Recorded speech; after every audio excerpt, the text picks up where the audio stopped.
Welcome everyone, this is Lousy Facelift. I'm making a new tutorial for the MC-505 and I want to talk about the effects today.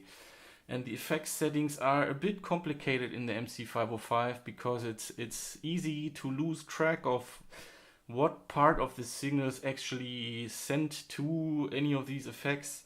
And sometimes you don't hear the effects because there's a setting that you that you're not aware of that maybe turns the level down or something like that. And then you can also make individual settings for all your drum instruments when you're writing a drum kit. And I'm going to show you how all of this works. Basically, it's kind of the same thing when you look at the faceplate and you pay special attention to the way things are printed on the panel here. First of all, maybe you have already realized that there's this little star symbol here printed on the panel above this button for the effects section right here. And you find the same star on top of, or no, not on top of, in front of all these buttons here, the effects buttons, reverb, delay, effects. That was a kind of a strange gap there. Switch. Okay, I never noticed this before. Okay, but of course this has a meaning. When you hold this button down, then you can see that all of these three effects units are actually activated. The buttons light up here. You have this red light. If you want to deactivate individual effects units, you simply have to hold this button down and then tap on the button for that particular effects unit, and then the effects will be switched off. So I have I have a little pattern here that uses these effects, but first of all I want to play you the dry signal, and then I want to add the effects so that you can really hear what difference this makes. This is only two parts, just one drum part and then this guitar part. And now with the effects on top, it really sounds a lot different. So the effects used for this are reverb, delay, and then an overdrive for the guitar. The overdrive is not used on the drums, but there's this filter sweep on the hi-hat part of the drums that maybe can sound a bit like it was an effect, but it's actually not, it's just a filter sweep. So okay, that is a very short pattern here, just to make you see how much impact the effects have on the overall sound. And now I'm going to get a little bit more into detail and talk about how to reach these functions. You have three pad keys here that are associated with effects. When you press Shift and then pad key number 5, you reach the reverb settings. You have 6 different types of reverbs in the 505: 2 room reverbs, 2 stage reverbs, and then 2 hall reverbs. And for these different types you have settings for reverb time, high frequency damp, then the effects level coming from effects unit 3 that is sent to the reverb level. And here it starts getting a bit confusing when you're trying to turn the reverb level down for an instrument, but you've forgotten that you've only turned down the dry part of this signal, not the part coming from the effects unit 3.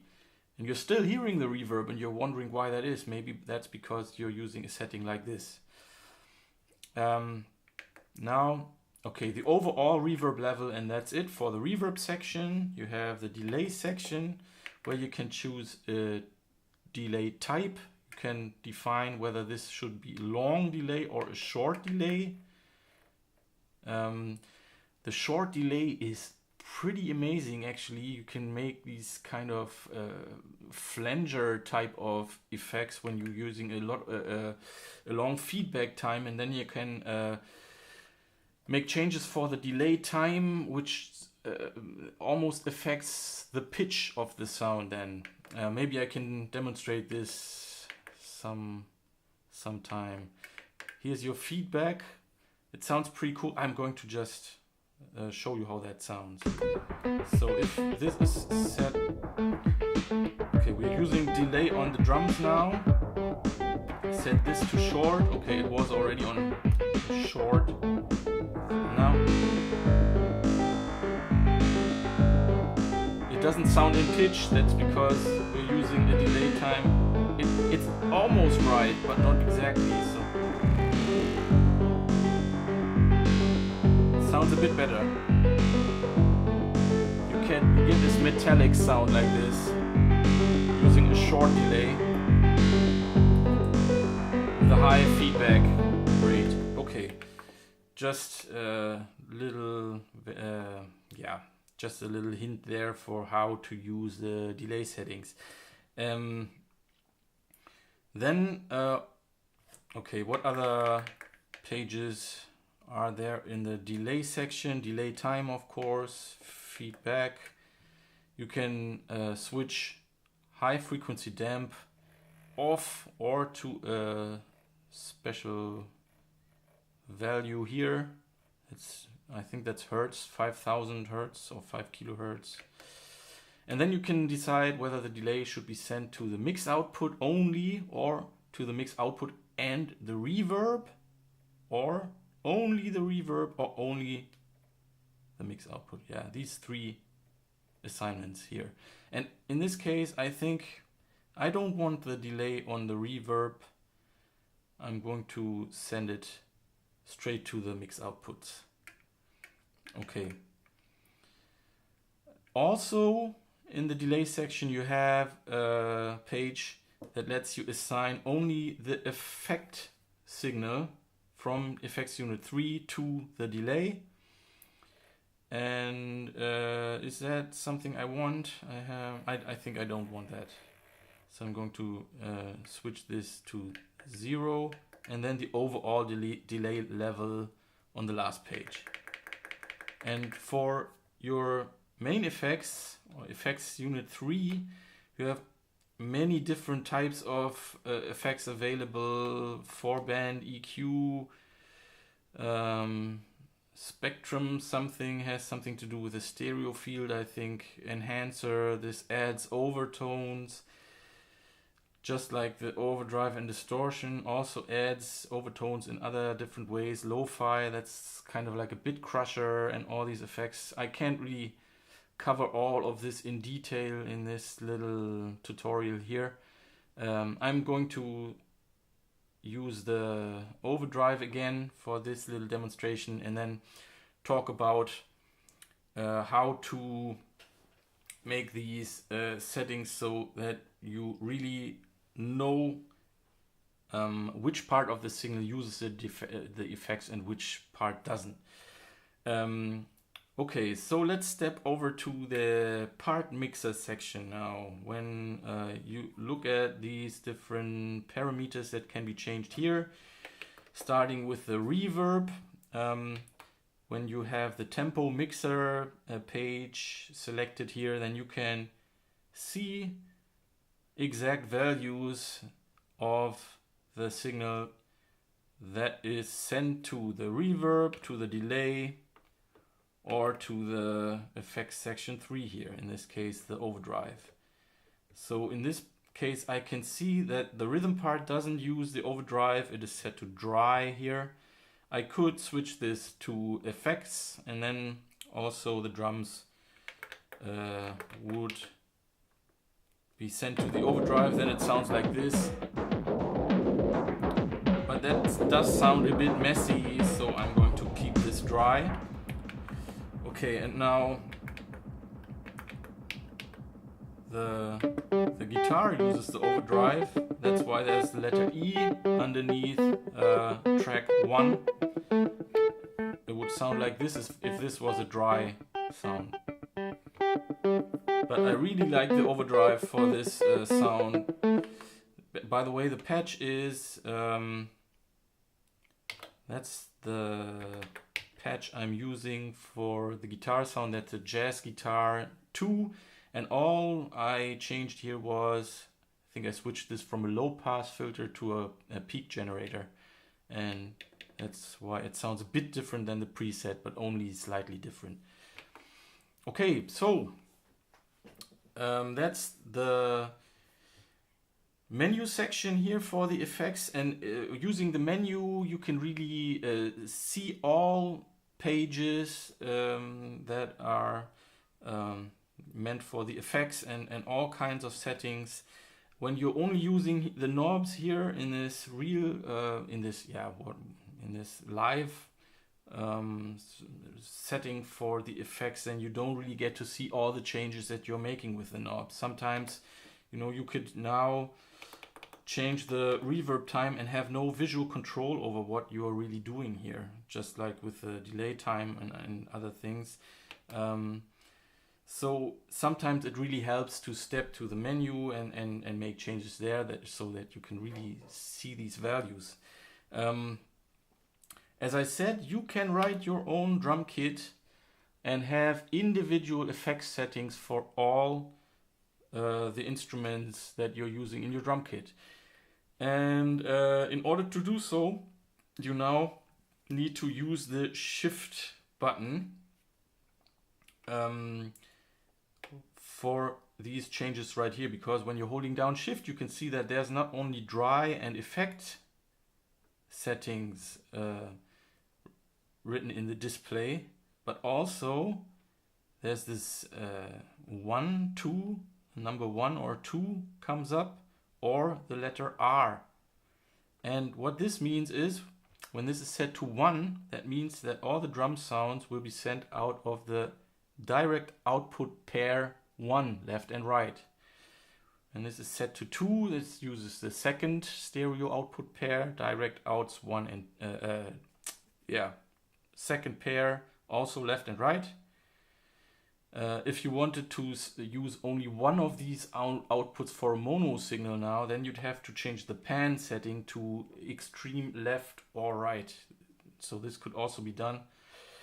But there's also this setting right here that says R, and then you can read here RHY. This is for individual rhythm instrument settings. And this is what we need right here. First of all, we want to raise the reverb level and the delay level for all of the rhythm instruments here in the part mixer section. And yeah, all the other changes don't really matter.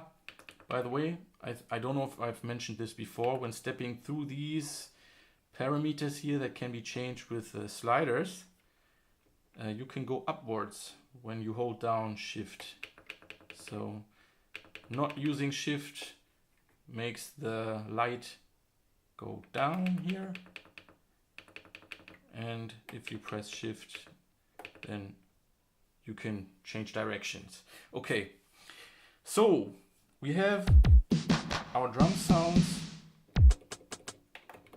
Okay, I think I'm using, for this pattern here, I'm only using 3 drum parts: the kick, the snare, and then the hi-hats. So if we forget to raise the level for reverb and delay all the way up, then changes we are making for individual instruments won't be won't be sent to the, or won't be heard, even though we are sending these to the different effects sections. So it's very important to keep this level up here. Now we are using edit button. Yeah, the edit button, we have to go to patch mode and hold the edit button down and press pad key number 16. And here we can make our individual effects assignments for all the drum instruments. So we're selecting our instruments simply by pressing the according pads. So this is my bass drum sound now. If I want to know what that tone is, what the name of that tone is, I can press wave select and have a look. Or actually, I think I'm not using plastic bass drum 4 for my pattern. I think I'm using this one, which is plastic bass drum 3 in this case. So That's the one I'm using. To get back to the individual effect settings, I have to press, I can try to not press exit. Alright, okay, I can directly get to these settings again by holding down edit and pad 16. Alright, and here I see that I'm only using a very small amount of reverb. It would sound like this if I was using a bit more, but for the bass drum I think that's quite appropriate not to use too much reverb, because sometimes reverb or delay settings can really make a mess on these low frequency sounds. So that's okay. That is the first page, by the way. Next page, I'm using the arrow key, the right arrow key here. This brings me to the delay level. I don't want to use delay, but I'm just going to demonstrate how that sounds if I'm using it for the kick. Okay, no, I don't want that, so this will be switched off. Wow, there's a long feedback for the delay here. Okay, again, no delay on the kick. And I also don't want to use the overdrive on the kick, but I'm going to demonstrate how that sounds.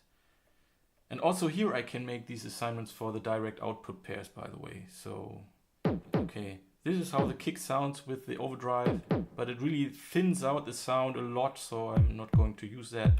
Okay, this is how I would set up my bass drum for this drum kit right here. Now, let's move on to the snare sound. I think that's the sound I'm using. And I don't know if I want that much reverb. I want quite a bit of reverb for my snare, but not on the highest possible setting. So, okay, maybe something like this would be alright. Delay. Well, I'm going to demonstrate how it sounds, but no, I don't want delay on my snare drum, but I also want to use the overdrive for the snare in this case. So now I have the overdrive on the snare, but not on the kick. And now to my settings for the hi-hats. Let's say I want quite a bit of reverb on the hi-hats. I think I'm using all three of these. I'm not really sure actually, but yeah, 76 sounds good. Somewhere around there for my hi-hat.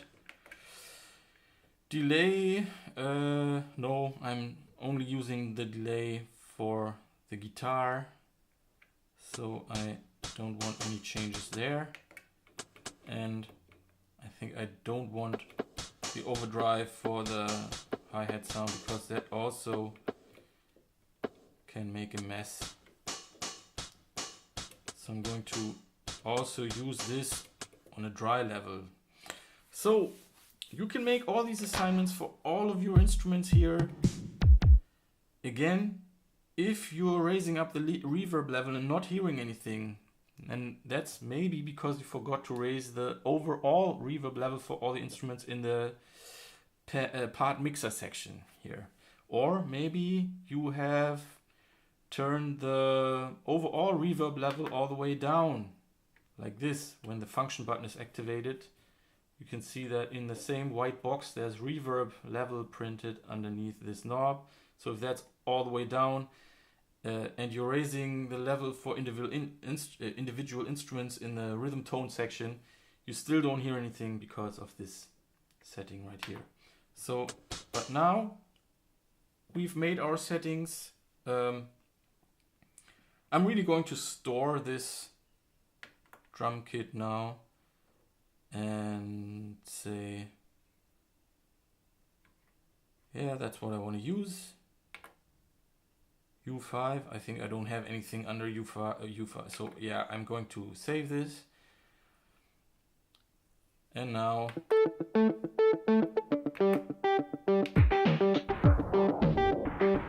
can overdrive on the snare. Maybe we can play around with the overdrive settings a little bit and see how that sounds. Input level 100.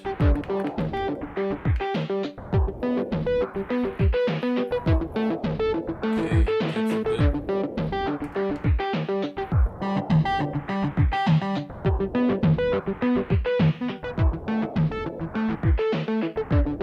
Yeah, I really like the small. I think that that should be an actual amp size. So this overdrive, when it says small, it talks about an actual amp and emulation, if you want. Output pen is a bit to the right here. Okay, yeah, all right, why not? Okay, so yeah, this is how that works. I hope it was a bit helpful. Thanks a lot for watching. See you next time. Bye bye.